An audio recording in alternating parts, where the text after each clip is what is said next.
여러분은 사람을 볼 때 어떤 부분을 가장 먼저 보시나요? 그 사람이 타고 있는 차나 살고 있는 아파트, 혹은 입고 있는 옷의 브랜드 같은 걸로 상대를 평가하고 계시진 않나요? 저는 의식을 안 하려고 해도 상대방이 값비싼 시계나 보석을 하고 있으면 저 사람은 교육도 잘 받았고 뭔가 인품도 훌륭할 것 같다 하는 편견이 슬며시 생길 때가 있더라고요. 사실은 저 사람에 대해 아무것도 모르는 상태임에도 말이에요. 저는 반대로 겉모습이 너무 화려하면 겉만 번지르르 하고 속은 과시욕으로 가득 찼겠지 하고 지레 짐작해버리는 경우도 있는 것 같아요. 알고 보면 그 사람이 진짜 부자라서 그게 사치나 과시가 아니라 그냥 숨쉬듯 자연스러운 일상일 수도 있는데 말이죠. 우리가 함께 읽고 있는 제인 오스틴의 소설 오만과 편견 속에서도 비슷한 장면이 나오죠.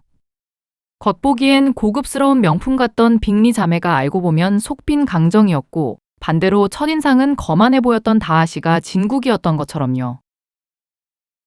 우리가 보는 겉모습은 말 그대로 책의 표지일 뿐인데 우리는 표지만 보고 마치 책을 다 읽은 것처럼 이 사람은 이런 사람이야 라고 단정 지어버릴 때가 있는데요. 과연 우리는 오늘 몇 번이나 사람의 겉모습에 속고 또 오해했을까요? 지금부터 겉표지 너머의 진짜 이야기를 찾아 소설 속으로 함께 들어가 보겠습니다. 챕터 4 시작합니다. 편안하게 흘려들어 보세요. Chapter 4 When Jane and Elizabeth were alone, the former, who had been cautious in her praise of Mr. Bingley before, expressed to her sister how very much she admired him. "He is just what a young man ought to be," said she, "sensible, good-humored, lively, and I never saw such happy manners, so much ease, with such perfect good breeding." He is also handsome, replied Elizabeth, which a young man ought likewise to be if he possibly can. His character is thereby complete. "I was very much flattered by his asking me to dance a second time. I did not expect such a compliment." Did not you? I did for you. But that is one great difference between us. Compliments always take you by surprise, and me never. What could be more natural than his asking you again? He could not help seeing that you were about 5 times as pretty as every other woman in the room. No thanks to his gallantry for that. Well, he certainly is very agreeable, and I give you leave to like him. You have liked many a stupider person. "Dear Lizzie," Oh, you are a great deal too apt, you know, to like people in general. Yai. Oh, never see a fault in anybody. All the world are good and agreeable in your eyes. I never heard you speak ill of a human being in my life. "I would wish not to be hasty in censuring anyone, but I always speak what I think." I know you do, and it is that which makes the wonder. With your good sense, to be so honestly blind to the follies and nonsense of others. Affectation of candor is common enough. One meets with it everywhere. But to be candid without ostentation or design, to take the good of everybody's character and make it still better, and say nothing of the bad, belongs to you alone. And so, you like this man's sisters too, do you? Their manners are not equal to his. "Certainly not, at first, but they are very pleasing women when you converse with them. Miss Bingley is to live with her brother and keep his house, and I am much mistaken if we shall not find a very charming neighbor in her." Elizabeth listened in silence, but was not convinced. Their behavior at the assembly had not been calculated to please in general, and with more quickness of observation and less pliancy of temper than her sister, and with a judgment, too, unassailed by any attention to herself, she was very little disposed to approve them. They were, in fact, very fine ladies, not deficient in good humor when they were pleased, nor in the power of being agreeable where they chose it, but proud and conceited. They were rather handsome, had been educated in one of the first private seminaries in town, had a fortune of £20,000, were in the habit of spending more than they ought and of associating with people of rank, and were, therefore, in every respect, entitled to think well of themselves and meanly of others.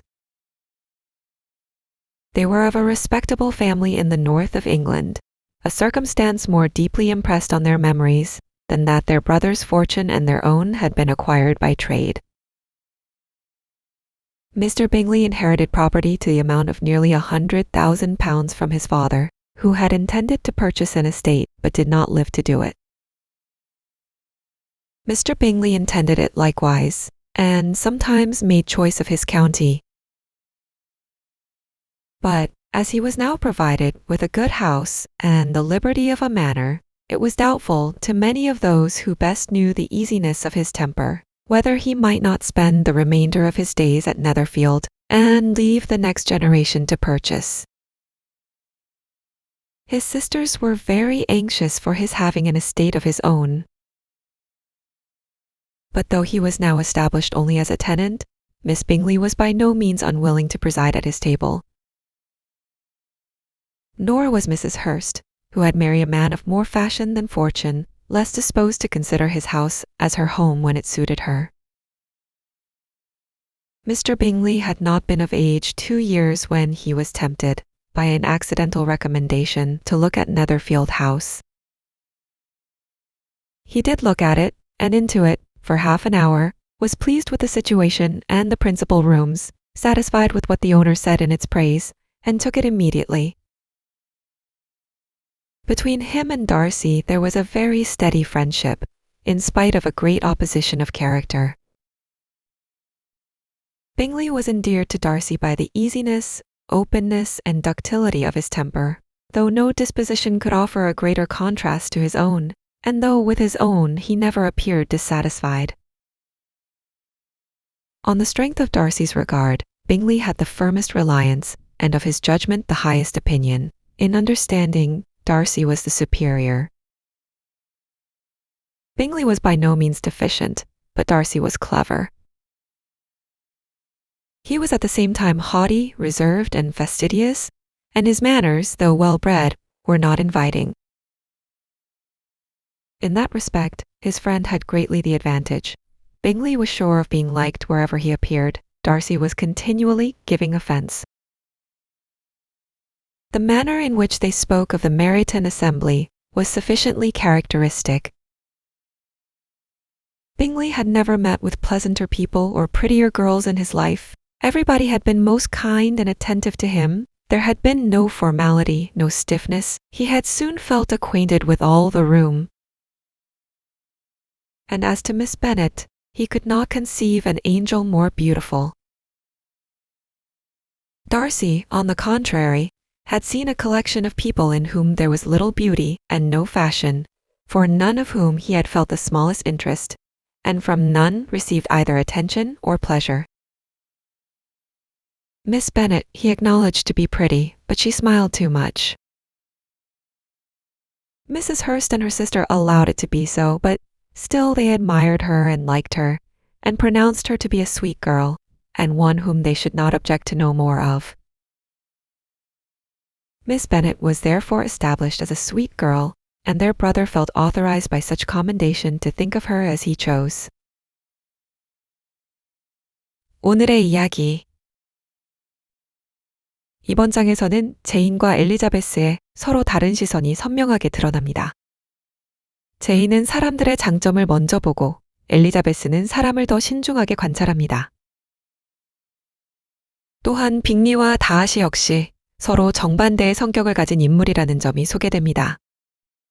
앞으로 이어질 사랑과 오해는 바로 이런 성격의 차이에서 조금씩 시작됩니다.